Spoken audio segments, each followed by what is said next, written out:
ओम शांति। हम आज आपके लिए लेकर आए हैं बेंगलोर की रहने वाली दीपाली बहन का अनुभव। दीपाली बहन को ज्ञान में चलते करीब 10 वर्ष हो चुके हैं। बात सन 2017 की है, जब दीपाली बहन को अपने परिवार के साथ ट्रेन से दीघा के लिए जाना था। उनके साथ उनके पति और 2 बच्चे स्टेशन पर पहुंचकर ट्रेन का इंतजार करने लगे। आखिरकार ट्रेन स्टेशन पर आ पहुंची। ट्रेन को चंद मिनटों के लिए ही स्टेशन पर रुकना था और ट्रेन में चढ़ने वाले लोगों की संख्या काफी ज्यादा थी। क्योंकि दीपाली बहन को अपने कॉलेज के जमाने से ही ट्रेन में चढ़ने उतरने की प्रैक्टिस थी, तो उन्होंने सोचा कि पहले वो अपने पति और बच्चों को सामान समेत ट्रेन में चढ़ाएंगी, जिसके बाद वो खुद ही ट्रेन में चढ़ेंगी। उन्होंने सामान सहित अपने पति और बच्चों को ट्रेन में चढ़ाया, पर जब उनके खुद के चढ़ने का वक्त आया तब ट्रेन स्पीड पकड़ चुकी थी। दीपाली बहन के लिए ट्रेन के साथ साथ दौड़ पाना मुश्किल हो गया। उनको एहसास हुआ कि कॉलेज के दिनों में तो वो दुबली पतली हुआ करती थी, जिस वजह से वो ट्रेन आसानी से पकड़ लिया करती थी। पर क्योंकि अब उनका वजन काफी बढ़ चुका था, इस कारण अब ट्रेन में दौड़कर चढ़ पाना मुमकिन नहीं था। एक तरफ उन्होंने ट्रेन की रॉड को जोर से पकड़ा हुआ था और दूसरी तरफ से उनके पति उन्हें ट्रेन के अंदर खींच रहे थे। वो जैसे हवा में झूल रही थी। ट्रेन में चढ़ पाना मुमकिन नहीं था और ट्रेन से हाथ छोड़ देना माना मौत को न्योता। हिम्मत हार कर ट्रेन के अंदर से उनके पति ने भी उनका हाथ छोड़ दिया, क्योंकि उन्हें समझ आ गया था कि अब कुछ नहीं हो सकता। इधर दीपाली बहन भी समझ गई थी कि अब उनका अंत नजदीक है। उन्होंने मन ही मन शिव बाबा को याद किया और बोली, बाबा मैं आपके पास आ रही हूँ। और बाबा को अपने जीवन की डोर सौंपकर उन्होंने रॉड से अपना हाथ छोड़ दिया। पर बच्ची की रक्षा के लिए बाबा भी तो बंधा हुआ था। हालांकि वो बहुत जोर से प्लेटफॉर्म की जमीन पर गिरी और उनका सर भी फट गया था। यहाँ तक कि आसपास के सभी लोग भी वहाँ इकट्ठा हो गए। उन्होंने देखा कि दीपाली बहन का करीब 1 लीटर जितना खून बह चुका है। पर ये क्या, दीपाली बहन तो अचानक उठ खड़ी हुई। उन्होंने बाबा को उनकी जान बचाने के लिए धन्यवाद दिया और बोली कि चलो मेरा एक और हिसाब चुकता हुआ। वो बताती हैं कि उन्हें बिल्कुल भी दर्द या कमजोरी का एहसास नहीं हुआ। लोगों की मदद से वे अगले स्टेशन पर पहुंची और अपने परिवार से मिली।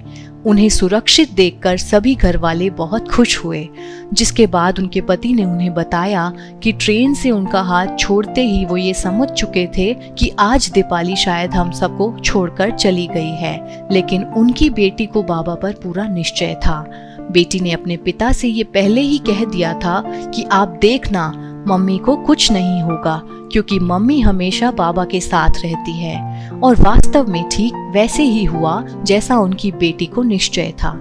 इसके बाद उन्होंने दीघा पहुंचकर दीपाली बहन का इलाज कराया और 1-2 महीने के अंदर वो बिल्कुल ठीक हो गईं। चलिए अब सुनते हैं दीपाली बहन का दूसरा अनुभव।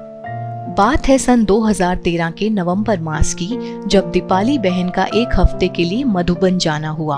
उनके मधुबन से लौटने के 2 दिन बाद उनके पति को, जो एक मैकेनिकल इंजीनियर हैं, उन्हें ऑफिस की तरफ से टूर पर जाना था भिलाई स्टील प्लांट में, जहां कुछ टेक्निकल प्रॉब्लम आ गई थी।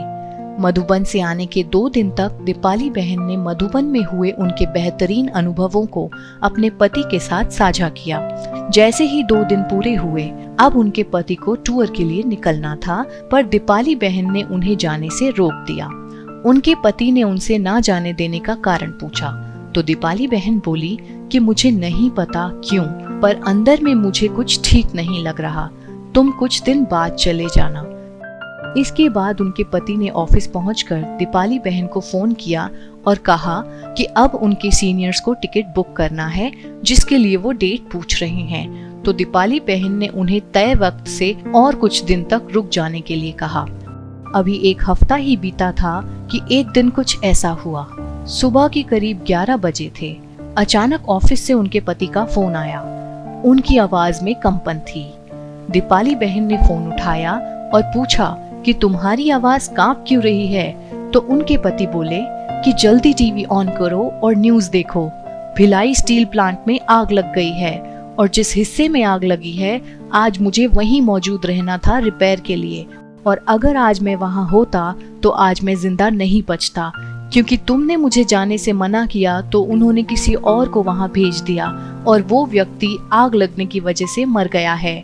यह सुनते ही दीपाली बहन की आंख में आंसू आ गए। उन्होंने बाबा से कहा, बाबा आपका लाख लाख शुक्रिया। कौन कहता है कि तुम दूर रहते हो, तुम तो हमेशा हमारे साथ ही रहते हो बाबा, तभी हमें ऐसी टचिंग होती है। मुझे तो पता ही नहीं था कि मैंने क्यों मना कर दिया, वरना ऐसा कोई रीजन ही नहीं था मना करने का। शुक्रिया बाबा, बहुत शुक्रिया। तो कैसा लगा आपको ये अनुभव?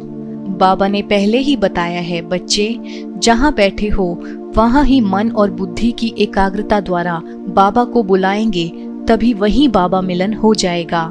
दिन का सारा काम योग युक्त होकर उमंग उत्साह और हिम्मत से करो। जैसे बाबा की सेवा योग युक्त होकर करते हो तो बाबा की हर काम में आपको मदद मिलेगी। बाबा की टचिंग्स फील होती रहेंगी, जैसे बाबा कह रहा हो, बच्चे अब यह करो और ऐसा नहीं करो। बाबा कहते हैं कि मैं बैठा हूँ तो मुझे यूज करो, अब समय है बाबा को यूज करने का। नशा रहे कि बाबा ने सतयुग को सुंदर बनाने के लिए हमें ही सिलेक्ट किया है और हमेशा सतयुगी स्थिति में रहना है और वही वाइब्रेशन वातावरण में फैलाना है। अगर आपको ये वीडियो पसंद आया है तो चैनल को लाइक, सब्सक्राइब और कमेंट करें। अगर आपके भी अपने ऐसे कोई अनुभव हैं जो आप हमारे साथ बांटना चाहते हैं तो वीडियो के कमेंट बॉक्स में मैसेज छोड़ें। हम आपको अपना नंबर 2 से 4 दिन के अंदर शेयर करेंगे। आप चाहें तो अपना वीडियो या ऑडियो रिकॉर्ड करके भी हमें भेज सकते हैं, तो आपकी ही आवाज में आपके ही अनुभव को हम अपने चैनल पर डालेंगे। तो जुड़े रहिए हमारे साथ, अपना प्यार, साथ और विश्वास हमारे साथ बनाए रखें। ओम शांति।